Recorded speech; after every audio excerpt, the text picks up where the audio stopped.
Vous savez d'où vient la sorcellerie? Quelquefois, la sorcellerie, là, ça vient du sentiment d'envie, de convoitise. C'est pour ça que Jésus disait, abstenez-vous de toutes sortes de convoitises. Mais bien souvent, les gens ont la convoitise. Pourquoi? Les gens convoitent parce qu'ils voient quelque chose de bien chez d'autres et ils se disent que ces personnes-là ne le méritent pas. Voilà. Ou ce serait mieux si c'était eux qui avaient cette chose-là. Ils n'aiment pas voir le bien qu'ils souhaiteraient pour eux chez les autres. À partir du moment que tu es comme ça, là, sache que tu es déjà tombé dans la sorcellerie. Peu importe que tu fréquentes les églises ou tu prêches, tu es déjà en quelque sorte une sorcière. Et tout ce que tu vas envoyer, les pensées, ton énergie, ça sera une énergie négative qui sera là pour attaquer l'autre. Et il y a des gens comme ça, ils sont des sorciers qui s'ignorent ou des sorciers conscients. Mais il y a beaucoup de sorciers qui s'ignorent en fait. Et vous savez pourquoi beaucoup de gens n'évoluent pas? C'est parce que la plupart des gens ne veulent pas ou ne savent pas imiter ce qu'ils voient de bien en fait chez les autres.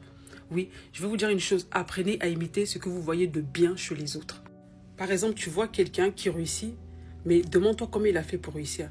Regarde sa façon de marcher, sa façon de faire les choses. C'est comme ça que toi aussi, tu vas arriver à réussir. Essaie de t'inspirer de cette personne. On ne te dit pas de vouloir remplacer cette personne-là. Non, s'il y a quelque chose de bien, que ce soit la discipline, que ce soit peut-être la gentillesse, la droiture, l'honnêteté, prends les bonnes choses chez cette personne-là. D'ailleurs, la Bible dit, examinez tout, retenez ce qui est bon. C'est-à-dire que tu dois tout examiner, regarder ce que la personne fait et voilà, être admirative et prendre ce qu'il y a de bon chez cette personne-là. D'ailleurs, même c'est Paul qui disait, il disait, soyez mes imitateurs, comme je suis moi-même imitateur de Christ. Paul, qu'est-ce qu'il faisait? Il imitait Christ. C'est qu'il y avait de bon chez Christ et il disait aux gens qui n'étaient pas matures dans la foi de l'imiter lui. Parce que lui-même, il imitait quelqu'un qui était encore meilleur que lui. Et beaucoup de gens en fait qui échouent, qui sont dans l'échec, dans la jalousie, dans l'envie, ne veulent absolument pas imiter ce qu'ils voient de bien chez les autres. Au contraire, ils critiquent. Par contre, ils veulent les résultats. Toi, tu ne veux pas passer par les épreuves, passer par la discipline, passer par le travail, passer par la patience, la persévérance, mais tu veux les résultats. C'est pour ça que tu deviens sorcier. Ouais. Et je vais vous dire une chose, il y a une forme de sorcellerie, mais c'est une sorcellerie que je vois ici en Europe. Ce sont les gens, je ne vais pas dire les immigrés, je ne sais pas comment dire ça. Ce sont les Noirs. Je ne sais pas, hein, mais franchement, je pense que la plupart des Noirs doivent être délivrés. Pour moi, ça, c'est de la sorcellerie. Je vois beaucoup de gens qui se plaignent, qui sont jaloux, voilà, ils sont jaloux des Blancs. Oui, les Français, nanana, patati patata, nous on est là, on souffre, tatati tatata. Mais tu vas dans le quartier où on met des Noirs. Moi, c'est pour ça que quand il y a trop de Noirs dans un endroit, je déménage. Ah oui, dites que je déménage parce que c'est la saleté assurée. Vous êtes dans un pays, vous êtes incapable d'imiter ce que vous voyez de bien chez les gens de ce pays-là. Quand vous allez dans des quartiers avec que des Blancs, c'est propre. Je vous assure, c'est propre. Les gens sont propres. Tu ne vas pas avoir des écritures sur les murs et toutes ces choses-là. Parce que ce sont des personnes qui aiment bien conserver les choses. Ils aiment bien conserver les choses. Ils vont refaire les travaux. Ils vont rafraîchir. Mais le Noir, quand il arrive dans un endroit, il dégrade tout. Allez dans des quartiers qui sont habités par... moi, je ne parle pas des autres. Hein. Les autres, là, que ce soit les Arabes et tout ça, ça, c'est pas mon problème. Moi, je parle de mon peuple. C'est à vous que je m'adresse parce que Dieu m'a placé comme prophétesse pour vous les Noirs. Allez dans les quartiers de Blancs. Quand vous allez dans le 16e, là, vous n'êtes pas content. Quand vous allez dans le 8e, dans le 7e arrondissement, vous n'êtes pas content. Vous ne voyez pas comment ces gens-là y vivent.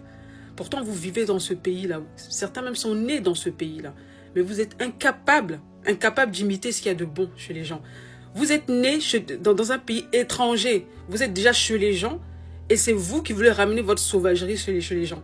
Incapable d'imiter ce qu'il y a de bon. Et quand vous voyez des gens qui réussissent, quand vous voyez un parmi vos frères qui s'élève, qui lui a décidé d'imiter ce qu'il y a de bon chez les gens, vous critiquez.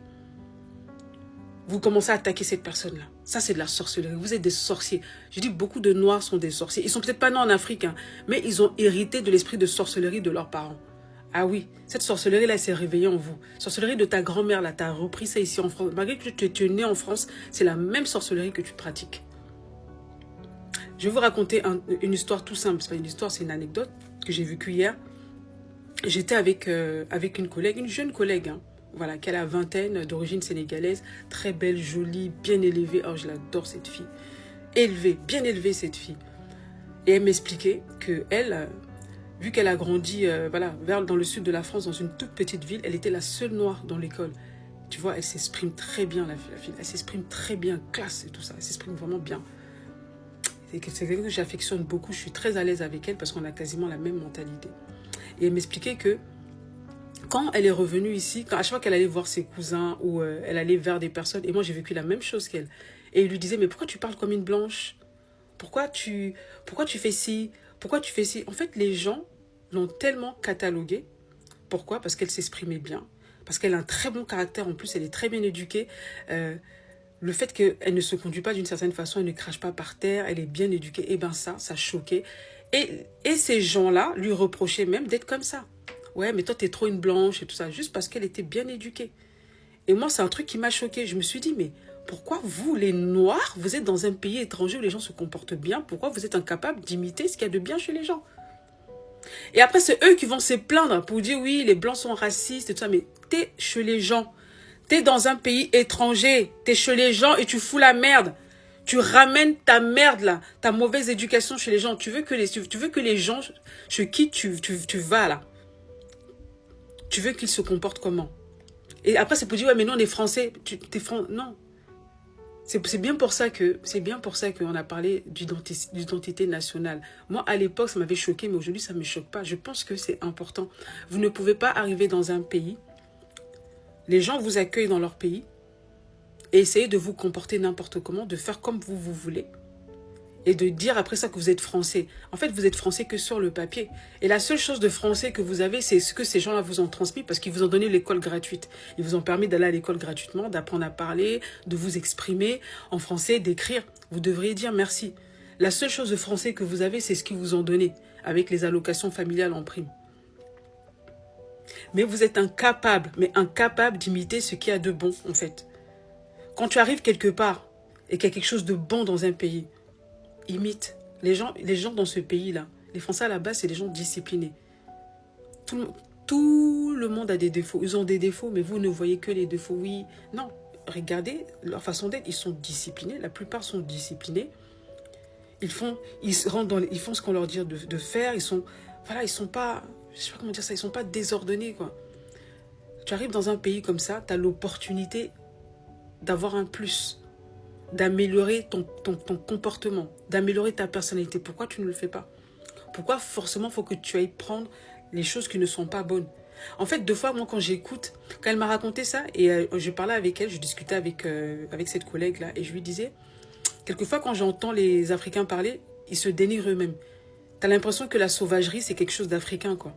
Et le fait d'être discipliné, et moi, je lui dis, non, il ne faut pas croire ça, parce que quand tu arrives en Afrique, dans certains villages, les gens sont bien éduqués, ils sont polis et tout ça. Même en ville, tu vas dans certains niveaux, tu vas dans certains quartiers, les personnes qui sont d'un certain standing, ils se conduisent très bien, ils s'expriment très bien, ils sont galants et tout ça. Je dis non, c'est parce que ce sont des gens qui n'ont pas eu d'éducation, qui pensent de cette façon-là. Et je lui ai dit, tu sais quoi, la plupart des gens qui sont dans la diaspora, qui ont fait leurs enfants ici, là, c'est des gens qui n'ont déjà pas d'éducation. Ce sont des personnes qui ont lutté pour venir en France. Ils n'ont eu aucune éducation, voilà. Ils sont venus à l'aventure, ils sont venus avec leur mauvaise éducation. Et en plus de ça, ils ont développé leur sorcellerie parce qu'ils arrivent dans un pays pour apprendre les bonnes manières, les bonnes choses de ce pays. Ils ont été incapables d'apprendre de ce pays-là. Ils ont été incapables d'évoluer. Et le pire, moi, ce qui me fait mal, c'est qu'il y a des personnes qui sont quand même nées ici en France. Vous êtes né en France. Toi, tu es né en France. Et tu te conduis comme un sauvage. Tu as toute la latitude de voir des bons comportements. Tu as toute la latitude d'être allé à l'école et tu te conduis comme un sauvage. Après, c'est pour dire oui, on se venge parce que les Blancs, ils nous ont fait ça. Vous êtes bêtes. La meilleure façon de se venger, là, c'est de réussir.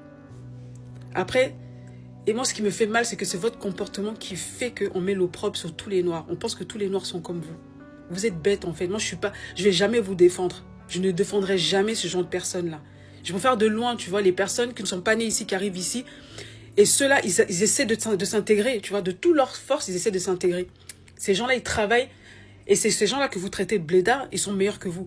La plupart du temps, les personnes que j'ai vues qui s'exprimaient mal, en wesh-wesh, qui faisaient n'importe quoi, qui détruisaient l'endroit où ils vivaient, qui détruisaient leur habitat, ce sont les gens qui sont nés ici. Ce sont des Africains qui sont nés ici. Vous êtes nés ici, vous n'avez aucune excuse.